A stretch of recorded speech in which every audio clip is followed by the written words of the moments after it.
Hey everybody, Courtney Smith here with another Wall Street Winners for September 28th. Let's dive right in. And oh, this is my favorite part. Every week it's my favorite part.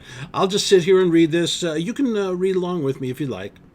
All right, now, we talked about this last week, about this, the weekly RSI divergence, and the market's gone straight down ever since that's occurred. So we have to say that we could go down as far as 3,000, which would be another 10% lower. Whenever you get an RSI divergence like this, basically what you're looking for is we have to be a little bit indeterminate, but we're looking for either a major counter trend move or a major trend change. So a major counter trend move would be something like at least a 30% correction, but probably closer to a 50% correction. So we got as high as around 3,600. We've already done about a 25% correction, so I'd say we probably want to look for maybe 3,000 as the downside, which would be about a 20% correction from the high. That's technically considered a bear market. Now, S&P, we are in a mini bear market. We don't want to say that it's a major bear market. We don't want to be overly dramatic. Other newsletters will tell you this is the end of the world, but I like to tell me just what my eyes show me. And right now, this looks like a mini bear market for sure. However, notice that the purple predictor is a bit bullish. It's above the price action and had a nice hook up on Friday. So it's not all bearish, that's for sure, but still, clearly a bear market. The Dow, also very interesting, a very clear bear market when we look at the chart.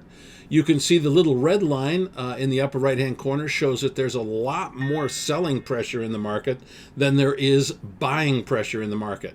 But more disturbingly is the black line.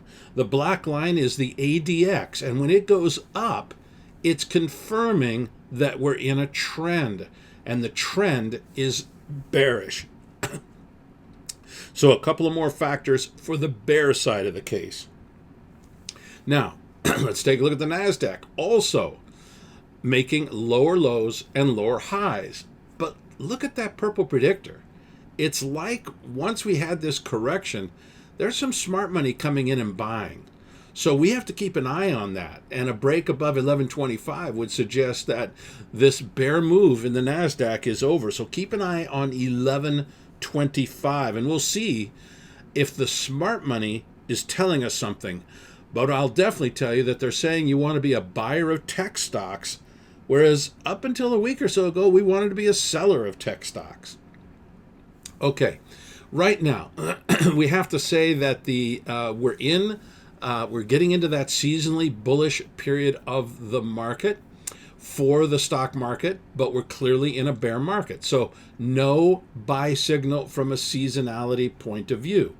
On the other hand, we're getting towards the end of the utilities bullish period. So we're not ready to put a sell order out there, but that'll be coming up pretty soon as well. Now, you can see here, the one to be looking at is the top one. Here in the next month, we're basically going to be largely focusing on the election and what policies the two gentlemen want to put into place and how they're going to affect the economy. So we're not going to be looking at issues that are not related to the economy. The market will focus on things that affect corporate profits, interest rate policies, and so on and so forth. Now, so they're not going to be focusing on the wall or social justice, okay, to pick one topic from either side. They don't care about that. Now, up at the top is what we should be looking at, and that just says we're going to go sideways, because normally a sitting president just cruises to election victory. But this year, it's very, very close. Now, don't listen to the polls. They're wrong. And they underestimate Trump's support by about 4 or 5%. But once you add in the 4 or 5% adjustment, you're basically about break even, okay? Another one you could look at would be the blue line, which is a bit negative. I think that in general, the market wants Trump to be elected again. They don't want Biden, mainly because of dramatically increased regulations and taxes. Both of those are very negative for the stock market. And we're just going to throw out the bottom one. Okay, the Fed is still, I am convinced, manipulating this rate. And I'll show you why in just a minute. But I think that they're manipulating the yield curve. And the yield curve is one of the most powerful factors that affects the economy and the stock market. I wish, if I really wanted to get bullish, I wish this was up over 100 or 200, but it's not. But nonetheless, they're just locking it in here at a positive level.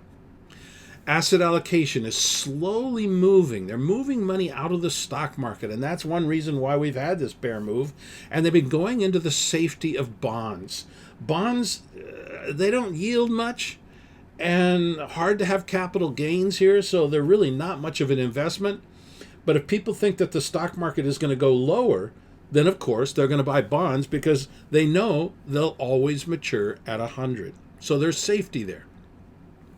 The stock market risk indicator had been going up, which was confusing to me, quite frankly, and now it's starting to go down, which makes perfect sense to me. All right, global shares starting to crack now. They had held up for an extra few days after the American market went down, but now they're cracking to new lows as well. A lot of that has to do with increasing COVID restrictions in some countries, but also in countries that already have restrictions, such as England, there are now starting to be lots of demonstrations, and big ones, against the COVID restrictions. Bonds. Okay, now, I got to stop here at bonds for a second. This chart is actually a bit bullish from this perspective. We almost have a head and shoulders bottom. But the purple predictor is below the price action, and that's bearish. And if the Fed is manipulating the bonds, they're holding them up, okay? The market wants bonds to go down. The natural rate of interest with all the massive monetary easing would be to have bonds go down. But the Fed is going in and supporting the bond prices. Let's dive into this a little more deeply. These three factors here are all saying that interest rates should be higher. So the green line is the Treasury yield, and it's down at the bottom. But 10-year Treasuries in Germany are yielding more than U.S. Treasuries. That doesn't happen very often. That's very rare, but it's happening right now, which tells me that the Fed is probably manipulating. Another key indicator is look above and you'll see the gold line, that's the price of gold, and then you'll see the chart, which is the CRB. Now, one of my super tricky indicators that nobody uses, this is a proprietary technique to me only, which is why you're watching this. You want to see the unusual insights into the market. But when you have both the CRB and you have gold going up, which they are, they're both going up at the same time. And if they've gone up for 6 months, interest rates will soon follow.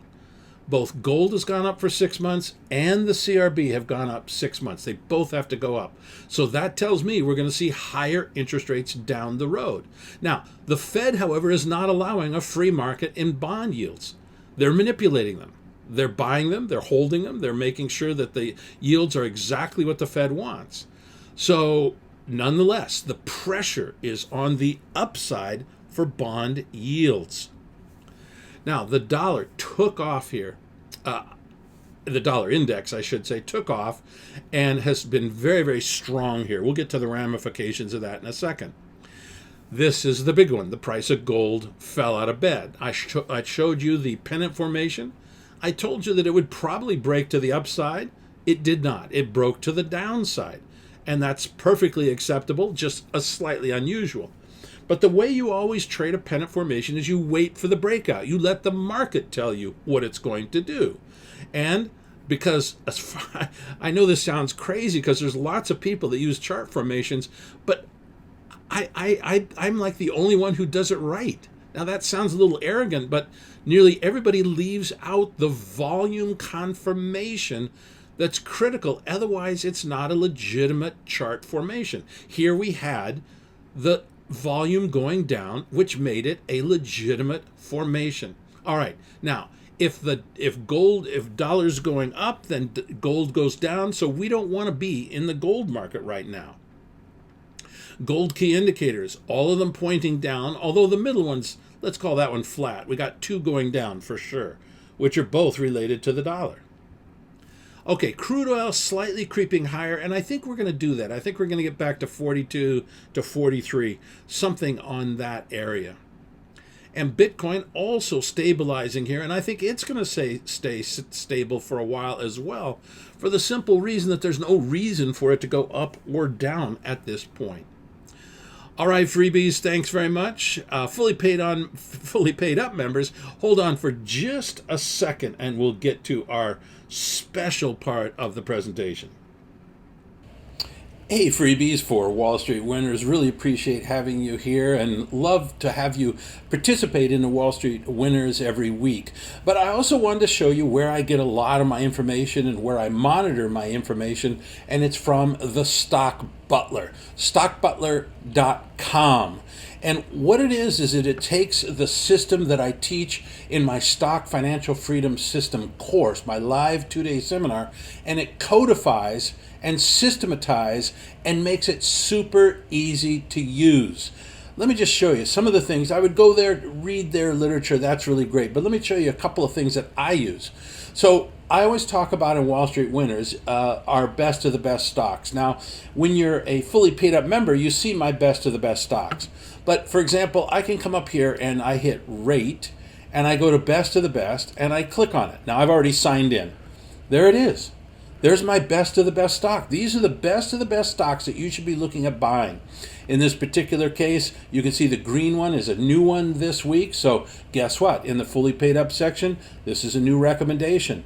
We also, Stock Butler also rates the stocks, A, B, C. Here is a change. This one was changed in its rating. So it does some amazing things. It makes it super easy for you to trade, to monitor. It also has other techniques up here. Our hot hands, our pit bulls, seasonality, advanced stock list, many different ways in order to find great stocks and then to monitor them. So when you click on one of these stocks, it comes back and it tells you how the rating occurred. Here's the actual analysis that went in to rating this stock a B. Incredible. And the cost is nominal. I highly recommend it. Go there to stockbutler.com and check it out. I think you're going to love it. Talk to you later.